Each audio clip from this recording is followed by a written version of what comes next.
호의 세계는 녹색과 회색으로 이루어져 있었다. 하늘도 회색이었고 그의 옷도 회색이 섞인 녹색이었다. 훈련장의 흙먼지조차 옅은 회색을 띠었다. 이곳 군대에서 보낸 7개월은 흙먼지처럼 단조롭고 예측 가능했다. 아침 6시에 울리는 기상나팔, 영혼 없는 구령, 그리고 이어지는 고된 일과 그의 삶은 군복에 다림질된 칼날처럼 날카롭고 획일적이었다. 그 단조로움 속에서 유일하게 색채와 온기를 불어넣는 것은 휴식 시간에 허락되는 짧은 통화 시간이었다. 저녁까지 남은 301 남짓의 숫자를 매일 세는 그에게 마이의 목소리는 세상과 연결된 유일한 통로였다. 그녀와 함께했던 시간은 너무나 생생해서 그녀의 웃음소리, 머리칼에서 나던 은은한 장미 향까지도 아직 그의 감각 속에 박혀 있었다. 호야, 요즘 너무 피곤해 보이지? 훈련 많이 힘들어. 이등병 시절, 마이는 매일 밤 같은 질문을 던지며 그를 걱정했다. 그때만 해도 그의 대답은 늘 희망으로 가득 차 있었다. 괜찮아, 마이.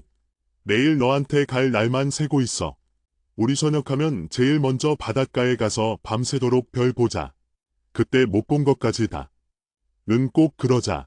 나 매일 내 생각하고 있어. 사랑해. 그들의 사랑은 멀리 떨어져 있었지만 당시에는 강철처럼 단단해 보였다. 나의 사랑해라는 말은 차가운 막사 공기 속에서 그를 지탱하는 땔감이었다. 하지만 최근 몇 달 동안 그 단단함에 미세한 금이 가기 시작했다. 처음에는 눈치채지 못할 정도의 작은 균열이었다.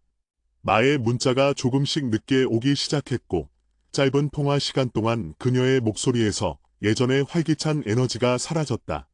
마이야, 오늘 하루 어땠어? 혹시 안 좋은 일 있었어? 호이가 조심스럽게 물으면 아니, 그냥 회사 일이 좀 많았어. 피곤해. 그녀는 그렇게 대답했다. 호이는 훈련 잘 받았지. 대화는 항상 그의 안부를 묻는 형식적인 질문으로 끝맺었다. 그는 그녀의 피곤함 뒤에 숨겨진 진심을 알고 싶었지만 군인이라는 신분은 그에게 긴 대화와 섬세한 감정적 탐색을 허락하지 않았다. 그는 20분간의 통화 제한 시간 안에 그녀에게 위로가 되고 싶었지만 마이는 점점 더 깊은 벽 뒤로 숨는 듯했다. 가장 이상했던 건 마이가 자신의 일상을 거의 공유하지 않기 시작했다는 점이다. 예전에는 점심 메뉴나 회사 동료들과의 사소한 에피소드까지 이야기하곤 했었다. 그러나 이제 그녀의 일상은 별일 없음으로 요약되었다. 호이는 그녀가 자신에게 짐을 지우고 싶지 않아서 그러는 거라고 스스로를 설득했다. 그녀도 사회에서 자신의 삶을 유지하기 위해 애쓰고 있을 테니까. 그러던 어느 날, 평소처럼 생활관에서 동기들과 뉴스 피드를 보던 중, 그는 마이의 친구가 올린 사진 한 장을 보았다. 사진 속에는 낯선 배경이 담겨 있었고 마이와 그녀의 친구들이 환하게 웃고 있었다. 즉흥 여행 대성공, 힐링 완료 하트와 함께 웃는 얼굴. 그의 눈은 사진 속 마이의 모습이 아닌 위치 태그에 박혔다. 남쪽 해안의 유명 관광지. 분명히 일주일 전 그가 전화했을 때 마이는 야근 때문에 힘들다고 했었다. 그 순간 후이의 머릿속은 수많은 생각들로 뒤얽혔다. 왜 말하지 않았지? 그는 바쁜 일과 중에도 그녀의 연락을 한순간도 놓치지 않으려 했는데 그녀는 왜 그에게 가장 사소한 일조차 숨겼을까? 그녀의 피곤함은 그를 향한 감정적인 피로였을까? 아니면 단지 거짓말을 숨기기 위한 방패였을까? 그날 밤 공중전화 부스에 홀로 섰을 때 후이의 심장은 이전과는 다른 불안과 배신감으로 뛰고 있었다. 신홈이 길게 이어졌고 마이가 전화를 받았다. 그녀의 목소리는 평소처럼 차분했지만 후이에게는 너무나 멀게 느껴졌다. 마이야, 나야. 응, 후이야. 오늘은 좀 일찍 했네? 훈련 힘들었지? 그녀의 목소리는 평소와 다름없었다. 후이는 준비했던 수많은 위로의 말 대신 단도직입적으로 물었다. 그의 목소리에는 그가 애써 숨기려 했던 실망감이 섞여 나왔다. 마이, 너 지난 주말에 여행 갔었지? 남쪽 해안으로. 수화기 너머로 짧지만 명확한 침묵이 흘렀다. 그 침묵은 천둥처럼 그의 귓가에 울렸다. 응, 갔었어. 마의 목소리가 굳어졌다. 왜 나한테 말 안 했어? 일주일 내내 야근한다고 했잖아. 하루 종일 연락 기다렸는데. 호이는 자신이 비난조로 들릴까 봐 노력했지만 감정이 그의 목소리를 제어했다. 그냥 갑자기 가게 된 거야. 회사 일도 너무 스트레스 받고 그냥 혼자 푹 쉬고 싶었어. 넌 군대에 있으니까 괜히 신경 쓰게 하고 싶지 않아서. 그녀는 빠르게 변명했지만 그 변명 속에는 짜증이 섞여 있었다. 신경 쓰게 하고 싶지 않아서? 마이, 우리가 서로의 일상을 공유하는 게 신경 쓰는 일이야? 난 내가 힘든 일 있으면 나한테 말해줄 줄 알았는데 내가 나한테 숨겼다는 게 더 신경 쓰여. 호이, 너무 예민하게 굴지 마. 내가 잠깐 쉬다 온 것 가지고 뭘 이렇게 따지듯이 물어봐. 나도 내 생활이 있는 거잖아. 마의 목소리가 높아졌다. 그녀의 방어적인 태도는 호이에게 큰 충격으로 다가왔다. 그는 그녀에게 간섭하려는 것이 아니라 그들의 관계에 드리워진 그림자에 대해 이야기하고 싶었을 뿐이었다. 따지는 게 아니라 난 내가 날 믿지 않는다고 생각할 수밖에 없어. 우리가 지금 이렇게 멀리 떨어져 있는데 신뢰가 없으면 어떻게 버텨야 해? 믿지 않는다고? 호이, 우리 너무 자주 싸우는 것 같지 않아? 당신은 군대에 있으면서 나한테 너무 많은 걸 요구하는 것 같아. 내가 쉴 자유도 없어. 마의 비난은 그의 마음속 응어리를 터뜨렸다. 그가 요구한 것이라곤 단지 진실뿐이었다. 그는 목이 메었지만 간신히 말을 이었다. 내가 요구하는 건 우리가 서로 사랑하고 있다는 사실에 대한 확인뿐이야. 나 피곤해. 이 얘기 더 이상 하고 싶지 않아. 마이는 짧게 말하고 전화를 끊었다.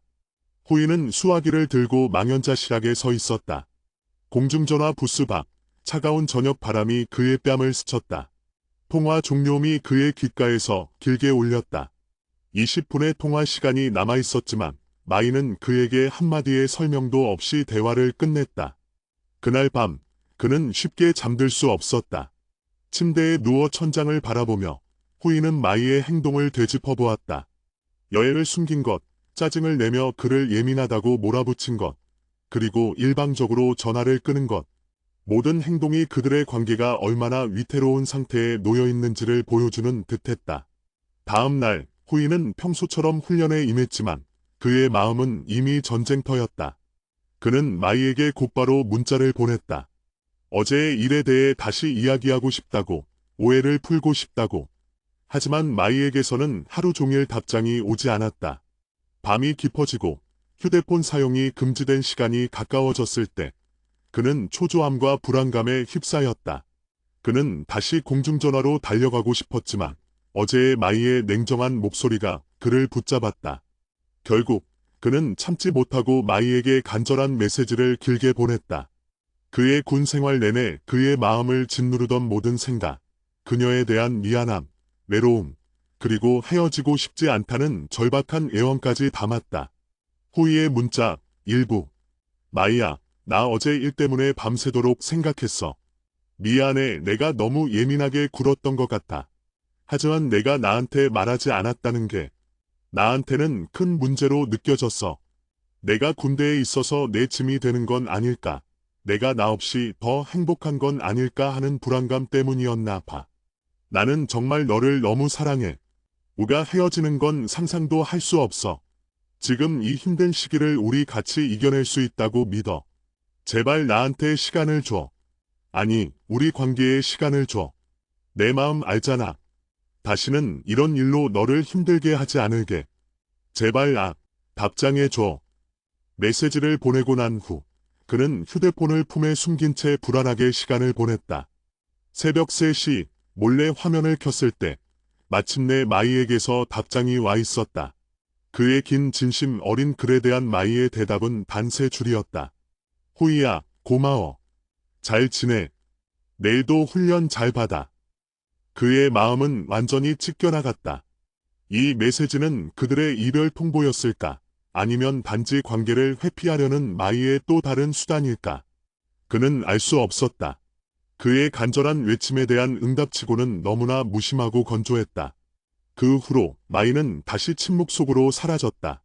그의 모든 후속 연락은 읽음 표시만 남긴 채 아무런 답장도 오지 않았다. 호이는 깨달았다.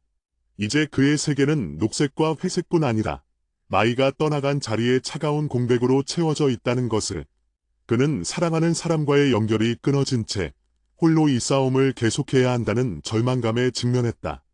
마의 세 줄짜리 메시지는 후이의 군 생활을 짓누르는 무거운 짐이 되었다. 잘 지내. 나는 단순한 문장은 어떤 감정도 담고 있지 않았지만 후이에게는 수백 가지의 의미로 해석되었다. 형식적인 안부일까? 아니면 관계를 깔끔하게 끝내자는 무언의 통보일까? 그녀의 말은 언제나 그를 지탱하던 닻이었는데 이제 그 닻은 차가운 쇠사슬이 되어 그의 발목을 묶고 있었다.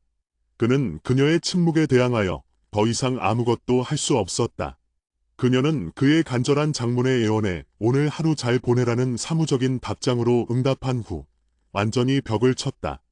후이가 다시 보낸 모든 문자는 읽음 표시만 남긴 채 돌아오는 답이 없었다. 그는 그녀에게 일방적으로 매달리는 구차한 존재가 된 기분이었다. 며칠 밤을 잠 못 이루고 뒤척였다.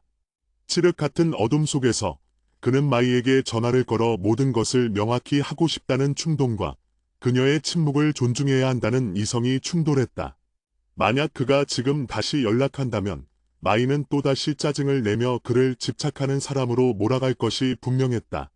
그들의 관계에서 주도권은 완전히 마이에게 넘어간 듯했다. 훈련 중에도 그의 정신은 온전하지 못했다. 흙박에 엎드려 사격을 준비하면서도 그의 머릿속은 마이가 지금 무엇을 하고 있을지에 대한 생각으로 가득했다. 그녀는 정말로 스트레스 때문에 혼자만의 시간을 원하는 것일까? 아니면 이미 새로운 사람을 만나고 있는 것일까? 의욕과 불안은 걷잡을 수 없이 커져갔다. 점호 후 동기들이 잠든 막사한 그는 몰래 휴대폰을 꺼내 인터넷 검색창에 여자친구 잠수, 군인 회피형 등의 단어를 쳐보았다. 수많은 익명의 조언과 상담 글들이 쏟아져 나왔다. 그중 회피형 예착 스타일에 대한 분석이 그의 눈을 사로잡았다. 회피형은 갈등 상황에서 감정적인 대면을 피하는 경향이 강합니다. 상대방의 감정적 요구를 압박으로 느끼며 대화로 문제를 해결하기보다 거리를 두거나 침묵으로 일관합니다. 그들에게 침묵은 관계를 끝내는 가장 쉬운 방법일 수 있으며 상대방이 매달릴수록 더욱 멀어지게 됩니다. 후이는 이 글을 읽으며 충격에 휩싸였다. 마의 행동 패턴과 소름 끼치도록 일치했다. 그가 추궁했을 때 화를 낸 것, 장문의 진심의 단답으로 응수한 것, 그리고 지금의 완벽한 침묵까지. 그는 자신이 마이의 회피적 성향을 건드렸고 그녀가 그 관계에서 도망치고 있다는 사실을 깨달았다. 막사 침대 위 그의 옆자리를 쓰는 선임 병장 철민이 그의 이상한 행동을 눈치챘다. 철민은 전역을 몇 달 앞둔 비교적 인간적이고 이성적인 사람이었다. 어느 날 저녁 철민이 후이에게 조용히 말을 건넸다. 후이, 너 요즘 얼굴이 흑빛이야. 훈련보다 내 핸드폰 화면 보는 게 더 힘들어 보이는데. 무슨 일이야? 후이는 처음에는 망설였지만 이 답답함을 누군가에게라도 털어놓지 않으면 미쳐버릴 것 같았다. 그는 조용히 마이와의 상황을 설명했다. 여자친구가 몰래 여행을 갔다는 것, 추궁하자 화를 낸 것, 그리고 지금은 연락이 완전히 끊긴 상태라는 것을. 철민은 담담하게 그의 이야기를 들었다. 침묵이 잠시 흘렀다. 들어보니 너 때문이 아니라 그 친구 문제인 것 같다. 철민이 말했다. 군대 때문에 내가 힘든 건 맞지만 이 상황은 내가 잘못해서가 아니야. 신뢰는 기본이야. 그걸 깨고도 오히려 화를 내는 건 방어야. 자기 잘못을 인정하기 싫다는 뜻이지. 저도 그게 너무 힘들어요. 제가 보낸 장문의 문자에 겨운 잘 지내 세 글자. 이게 헤어지자는 뜻일까요? 아니면 그냥 저 좀 내버려 두라는 걸까요? 후이는 목소리를 낮추며 물었다. 철민은 한숨을 쉬었다. 군대에서 가장 어려운 게 뭔지 아냐? 내 힘으로 통제할 수 없는 일 때문에 무너지는 거야. 지금 내 여자친구의 마음은 내가 여기서 아무리 애써도 통제할 수 없어. 그녀가 회피형이든 뭐든 지금 내가 할 수 있는 건 딱 하나야. 아무것도 하지 않는 것. 철민의 조언은 차갑지만 명확했다. 계속 연락하면 집착이 돼. 그럼 그녀는 확실히 떠나. 너는 이미 내 진심을 다 보냈어. 이제 공은 그녀에게 넘어갔고 너는 내 군 생활을 살아야 해. 이대로 아무 연락 없이 시간이 흐르면 그녀는 두 가지 중 하나를 할 거야. 내가 그리워서 먼저 연락하거나 아니면 영원히 침묵하거나. 그럼 제가 먼저 연락할 때까지 기다리라는 말씀이신가요? 호의가 되물었다. 응, 그 기간 동안 너는 내가 할 수 있는 일에 집중해야 해. 내가 잘 지내고 있다는 걸 증명해야 해. 너 자신을 망가뜨리지 마. 군복무 중인데 매달리는 모습은 그녀에게도 너 자신에게도 전혀 매력적이지 않아. 철민과의 대화는 후이에게 새로운 관점을 제시했다. 그것은 방치가 아니라 존중하는 침묵이었다. 그는 마이에게 마지막으로 보낸 메시지 이후 5일 동안 이어졌던 미친 듯한 초조함과 불안을 잠재우기로 결심했다. 그는 마이의 침묵을 그녀의 거리 두기 요구로 받아들이고 이를 존중하는 형태를 취하기로 했다. 이것이 비록 고통스럽더라도 관계를 위한 마지막 시도일지도 모른다고 생각했다. 그는 휴대폰을 관물함 깊숙한 곳에 넣었다. 그리고 그날부터 마이의 SNS도 메시지 창도 쳐다보지 않았다. 그의 휴대폰 사용 시간은 훈련 일정 정리나 부모님께 안부 전화하는 것으로 한정되었다. 하지만 침묵은 고통스러웠다. 매일 밤 그는 눈을 감으면 마이와의 행복했던 순간들이 떠올랐다. 그녀와 처음 만났던 풋풋한 기억, 함께 웃고 울었던 시간들.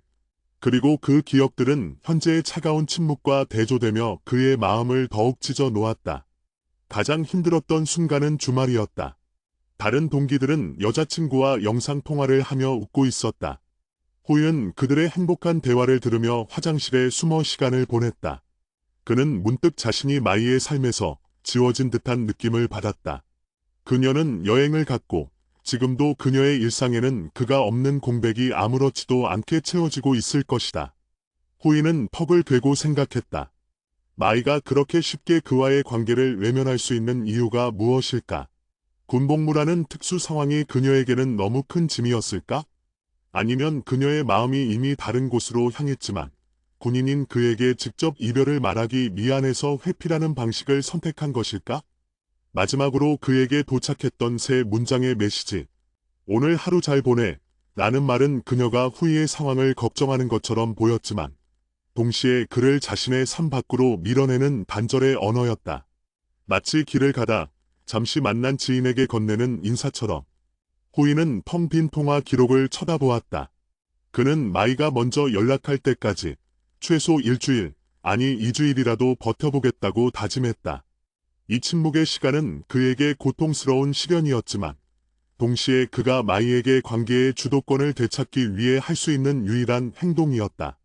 그는 자신의 존엄성을 지키기 위해 그리고 마이가 자신을 다시 한번 돌아보게 만들기 위해 이 고독한 전쟁을 시작하기로 결심했다. 시간은 더디게 흘러갔다. 하루가 일주일 같았고 일주일은 영원처럼 느껴졌다. 그는 훈련에 더욱 몰두했다. 땀을 흘리고 몸을 혹사시키는 과정에서만 잠시나마 마이에 대한 생각에서 벗어날 수 있었다. 그의 주변 동기들은 후이가 갑자기 군 생활에 미쳤다고 수근거렸지만 후이는 아랑곳하지 않았다. 이것은 마이를 잊기 위한 싸움이 아니라 마이가 없는 현실에서도 무너지지 않겠다는 자신과의 싸움이었다. 침묵의 7일째, 후이는 마침내 그녀에게서 아무런 연락도 오지 않았다는 것을 확인했다. 그의 마음속에는 작은 희망의 불씨가 완전히 꺼져버리는 듯한 느낌이 들었다. 그는 자신이 예상했던 최악의 시나리오, 즉 마이가 이 침묵을 영원한 이별로 받아들이고 있다는 현실을 직시해야 할지도 모른다고 생각했다. 하지만 그는 여전히 움직이지 않았다. 철민의 조언대로 그는 아직 아무것도 하지 않는 것이 가장 현명한 대처라고 믿고 싶었다. 침묵의 일주일이 흐른 후 후이는 자신이 예상했던 것보다 더 깊은 고독에 빠져들었다.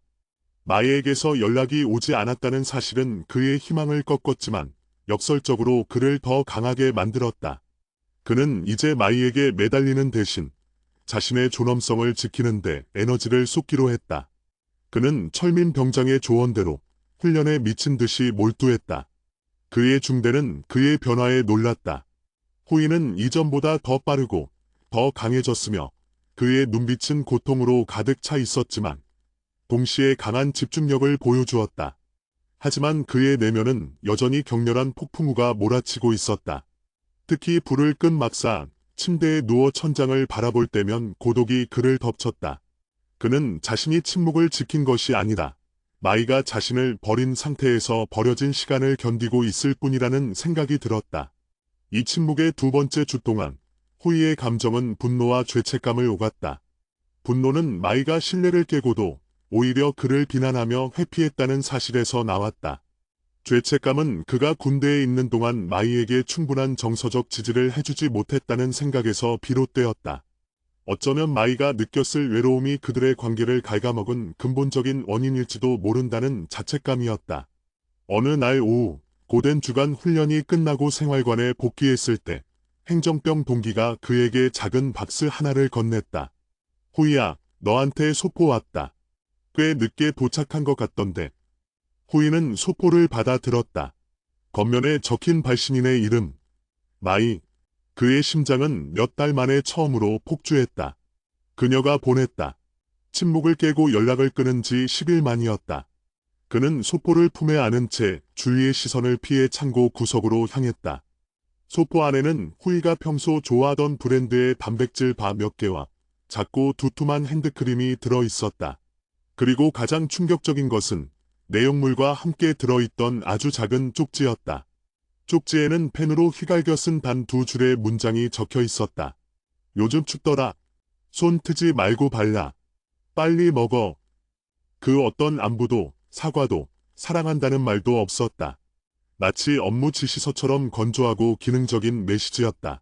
잘 지내 세 글자가 그랬던 것처럼 이 쪽지 역시 후이를 혼란에 빠뜨렸다. 이것이 관계를 끊으려는 사람의 행동일까? 아니면 자신의 침묵에 대한 죄책감에서 우러나온 최소한의 배려일까? 철민 병장은 호이의 표정이 뭔가 심상치 않다는 것을 눈치챘다. 호이는 침대에 앉아 소포 상자를 무릎 위에 올려둔 채 쪽지를 수십 번이고 다시 읽고 있었다. 호이, 그게 뭐야? 드디어 내 여자친구한테서 온 거냐? 철민이 조용히 다가왔다. 호이는 쪽지를 철민에게 건넸다. 철민은 쪽지를 읽고 잠시 생각에 잠겼다. 이게 전형적인 빵 부스럭이네. 철민이 말했다. 빵 부스럭이요. 호이가 되물었다. 응, 헤어지고 싶지는 않은데 지금처럼 대면하거나 대화할 용기는 없을 때 주는 최소한의 관심 표현. 아직 너를 완전히 잊지는 않아서라는 신호는 주지만 우리 다시 시작하자라는 확신은 주지 않는 거지. 이 친구, 내가 회피형이라고 분석했던 거 맞다. 호이는 철민의 분석에 고통스러울 정도로 공감했다. 마이는 그들의 관계를 명확히 정리할 용기는 없으면서 자신이 완전히 사라지는 것에 대한 죄책감 혹은 두려움 때문에 이 작은 선물을 보낸 것이다. 그녀는 관계를 끈을 놓지도 잡지도 않고 호이에게만 일방적인 기다림을 요구하고 있었다. 그럼 제가 어떻게 해야 할까요? 답장해야 할까요? 아니면 그녀의 행동을 무시하고 계속 침묵을 지켜야 할까요? 호이는 절박하게 물었다. 내가 답장을 하면 그녀는 안심할 거야. 아, 호이가 아직도 나를 기다리고 있구나. 내가 조금만 신호를 줘도 그는 내 곁을 떠나지 않겠구나. 그럼 그녀는 다시 편안하게 침묵 속으로 숨어버릴 거고 너는 이 고통을 무한히 반복하게 될 거야. 철민은 단호하게 말했다. 하지만 만약 이게 그녀가 먼저 내민 손이라면요? 제가 이 기회를 놓치면 어쩌죠? 호이의 목소리가 떨렸다. 그에게는 이 작은 소포가 꺼져가던 희망의 불씨를 되살리는 듯했다. 철민은 호이의 어깨를 두드렸다. 내가 연락을 끊은 지 겨우 10일 됐어. 그리고 그 10일 동안 그녀가 보낸 건 기능적인 간식거리와 핸드크림이 전부야. 진정한 관계의 회복은 이런 물건이 아니라 진심 어린 대화와 신뢰의 재건에서 시작돼야 해. 지금 내가 해야 할 일은 그 소포에 대해 별표 사인 감사하지만 내 침묵은 내게 상처를 주고 있어. 별표 사인 나는 메시지를 전달하는 거야.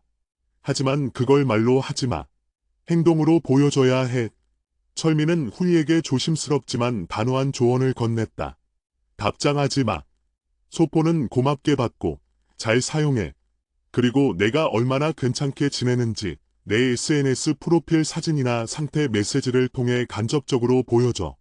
내가 여전히 그녀의 연락을 간절히 기다리는 약자가 아니라는 것을 그녀에게 알릴 때까지 대화의 문을 열지 마. 호이는 철민의 말을 따르기로 했다. 쪽지를 다시 상자에 넣고 단백질 바를 동기들과 나누어 먹었다. 핸드크림은 당장 필요했으므로 사용하기 시작했다. 그는 소포에 대해 마이에게 어떤 문자도 보내지 않았다.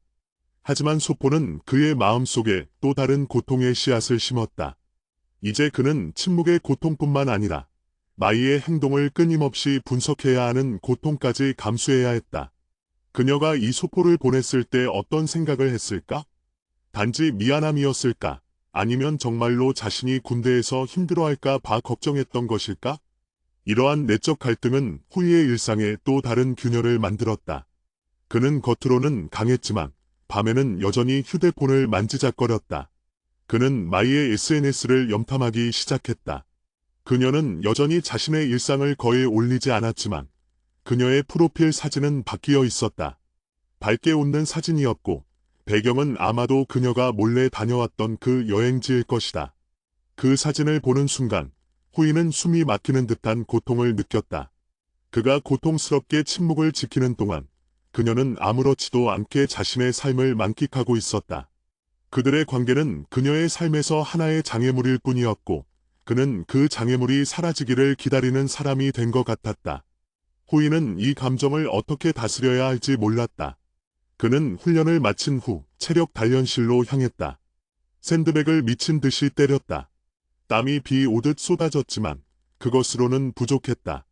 그의 내면 깊은 곳에서 터져 나오지 못한 분노와 슬픔이 그의 온몸을 짓눌렀다. 철민은 후이의 변화를 지켜보았다. 그가 샌드백을 치는 방식은 단순한 훈련이 아니었다. 그것은 감정의 분출구였다. 호이, 너무 무리하지 마. 몸이 망가진다.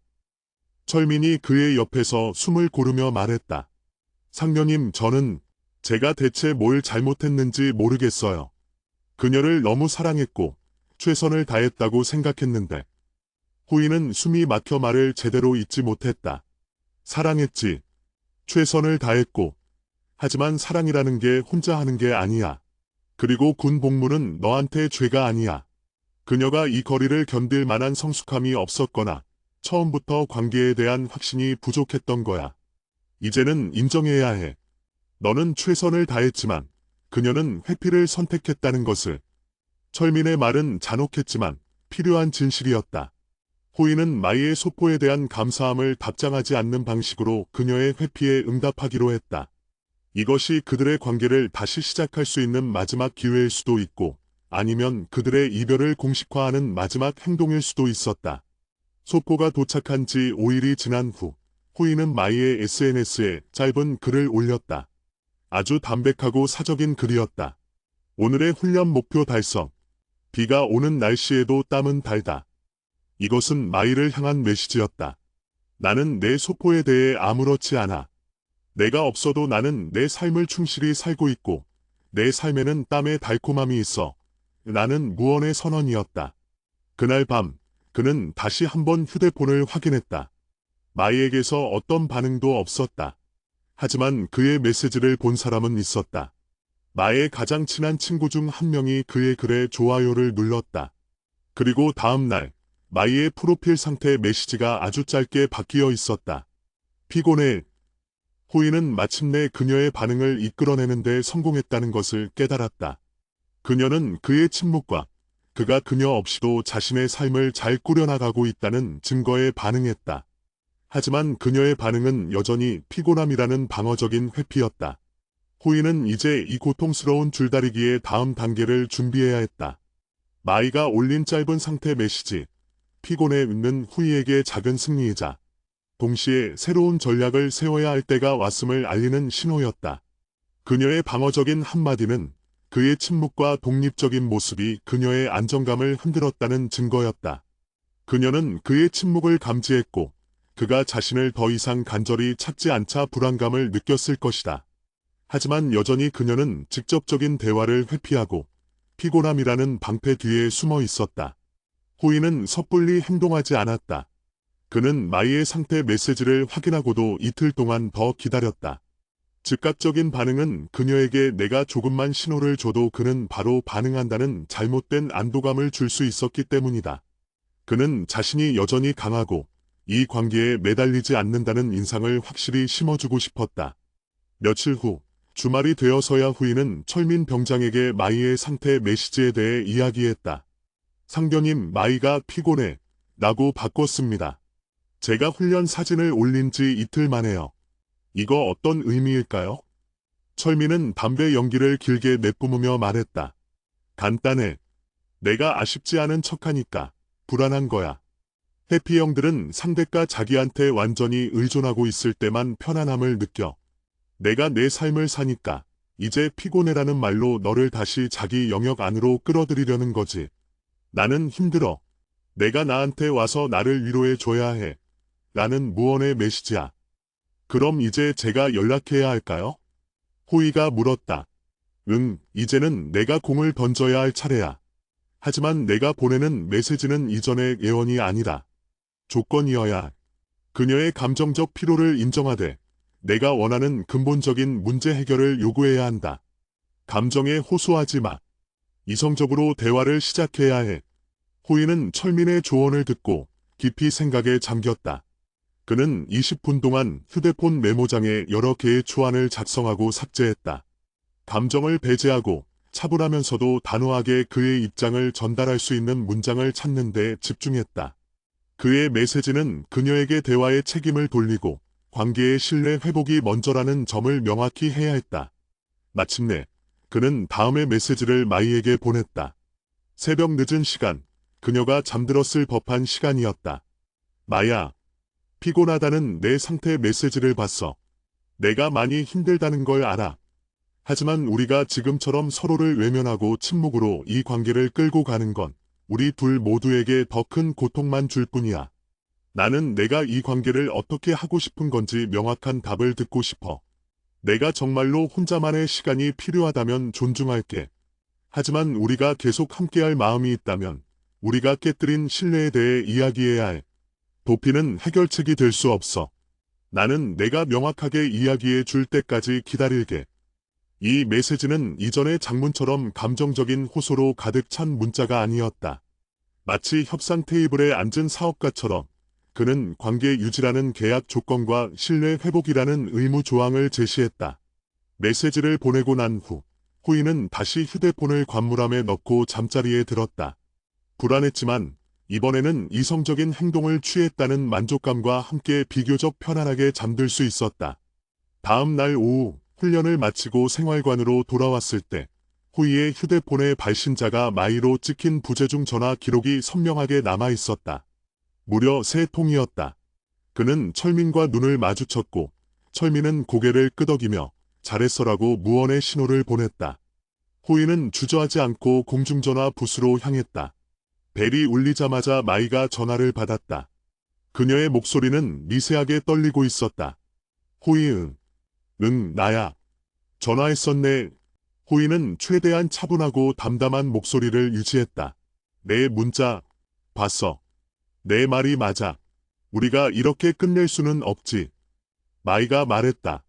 그녀의 목소리에는 지친 기색이 역력했다.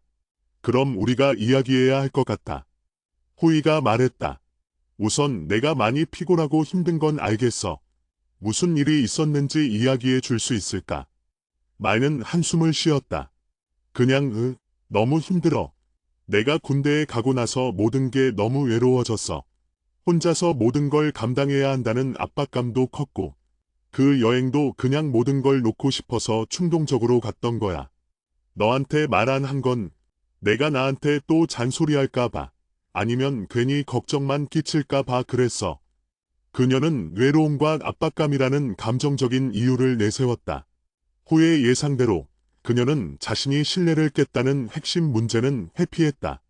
마이, 내가 외로웠다는 거 이해해. 나도 여기서 얼마나 외로운지 알아. 하지만 그 외로움 때문에 나를 배제하고 거짓말을 하는 건 우리의 신뢰를 무너뜨리는 일이야. 나를 걱정시키지 않으려고 했다는 말은 나에게는 핑계로 들려. 후이는 단호하게 선을 그었다. 마이는 다시 방어적으로 변했다. 후이, 왜 그렇게 몰아붙여? 내가 지금 사과하고 있잖아. 내가 힘들다고 하는데 왜 자꾸 내 얘기만 해? 당신은 군대에 있으면서 너무 자기중심적으로 변한 것 같아. 마이, 이건 자기중심적인 문제가 아니야. 이건 우리의 문제야. 내가 군대에 있어서 내 짐이 되는 게 사실이라면 솔직하게 이야기해 줬어야지. 나한테 화를 내고 침묵으로 도망칠 게 아니라 나는 우리가 이 관계를 계속 이어가고 싶다면 내가 왜 나한테 진실을 말할 수 없었는지에 대해 명확히 설명해 줘야 한다고 생각해. 후이는 감정을 누르고 이성적으로 말했다. 수화기 너머로 길고 지친 침묵이 이어졌다. 후이는 시계가 돌아가는 소리만 들었다. 그는 통화 시간을 의식하며 마이의 다음 반응을 기다렸다. 마침내 마이가 입을 열었다. 그녀의 목소리는 작고 지쳐 있었다. 알겠어. 내가 잘못했어. 너한테 말 안 하고 간 거 후회해. 내가 너무 이기적이었던 것 같아. 하지만 나는 정말 우리가 헤어지지 않았으면 좋겠어. 그녀의 이 말은 후이가 그토록 듣고 싶었던 말이었다. 헤어지고 싶지 않다는 확신.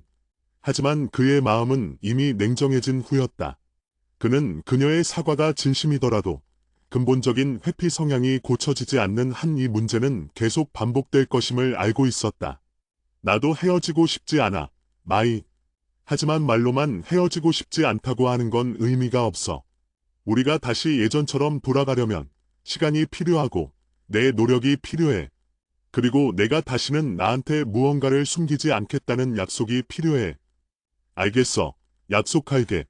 노력할게. 마이가 대답했다. 좋아. 그럼 우리 당분간 대화 방식을 바꾸자. 후이는 준비했던 다음 단계의 조건을 제시했다. 나는 내가 먼저 연락하기 전까지는 연락하지 않을게. 내가 나에게 이야기하고 싶을 때, 내 감정이나 일상을 공유하고 싶을 때 먼저 연락해줘. 나는 내 연락을 기다릴게. 하지만 내가 나한테 짐이 아닌 내 삶의 일부라고 느낄 때만 연락해줘. 그리고 앞으로 2주 동안은 다시 연락을 끊자. 서로 생각할 시간을 갖자.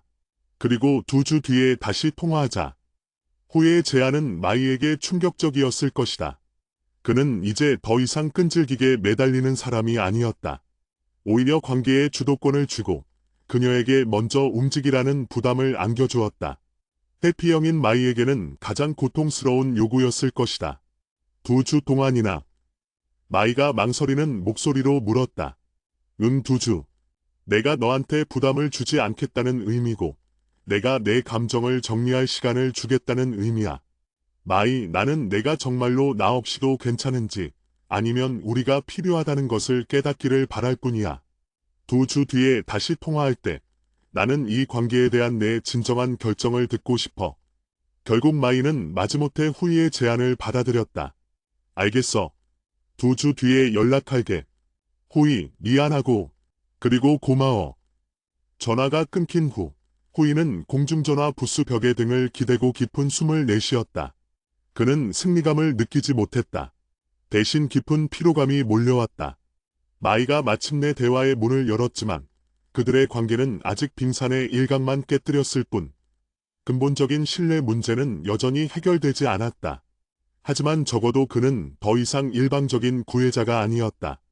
그는 이제 마이의 다음 움직임을 기다리는 관찰자가 되었다. 철민은 부스에서 나오는 후이에게 물었다. 어떻게 됐어? 2주 동안 다시 침묵하기로 했습니다. 이번에는 그녀가 먼저 연락하기 전까지는 제가 연락하지 않겠다는 조건으로요. 후이는 씁쓸하게 웃었다. 철민은 고개를 끄덕였다. 잘했어. 이제 가장 어려운 싸움이 시작된 거야. 마이가 너를 그리워하기 시작하는지 아니면 이 침묵을 영원한 자유로 착각하는지 지켜봐야지. 후이는 다시 군복의 세계로 돌아왔지만 그의 머릿속은 복잡했다. 그는 2주 뒤의 통화에서 마이가 어떤 결정을 내릴지 알 수 없었다. 이 2주는 그들의 관계를 결정짓는 잔인하고도 긴 기다림의 시간이 될 터였다. 후이는 2주간의 침묵이 그의 군 복무 기간 중 가장 길고 잔인한 시간이었다고 생각했다. 이전의 침묵은 마이가 일방적으로 가한 고통이었지만 이번 침묵은 그가 관계의 존엄성을 되찾기 위해 스스로에게 부과한 시련이었다. 매일 밤 그는 휴대폰을 확인하고 싶은 충동과 싸웠다. 마의 프로필 사진이 바뀌었는지 혹은 피곤해 라는 상태의 메시지가 지워졌는지 알고 싶었지만 단호하게 참았다. 이번에 무너지면 그는 영원히 마이의 회피 패턴에 갇히게 될 것이라는 사실을 알고 있었다. 그는 이 시간을 관계 분석이 아닌 자기 성찰에 사용했다. 그는 마이가 왜 그렇게 행동했는지에만 집중하는 대신 자신이 관계에서 어떻게 행동했는지 되돌아보았다.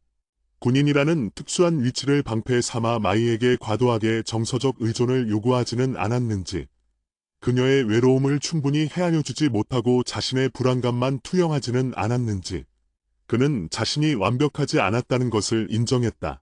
하지만 그 어떤 실수도 마이의 신뢰를 깨뜨리는 행위와 회피를 정당화할 수는 없었다.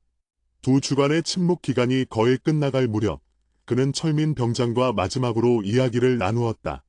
상병님, 내일이 디데이입니다. 마이가 연락을 하든 안 하든 저는 이제 어떤 결정이든 받아들일 준비가 된 것 같습니다. 철민은 조용히 그의 얼굴을 바라보았다. 후의 눈빛에는 이전의 절박함 대신 단단한 평온함이 서려 있었다. 호이, 너는 2주 동안 가장 중요한 걸 배웠어.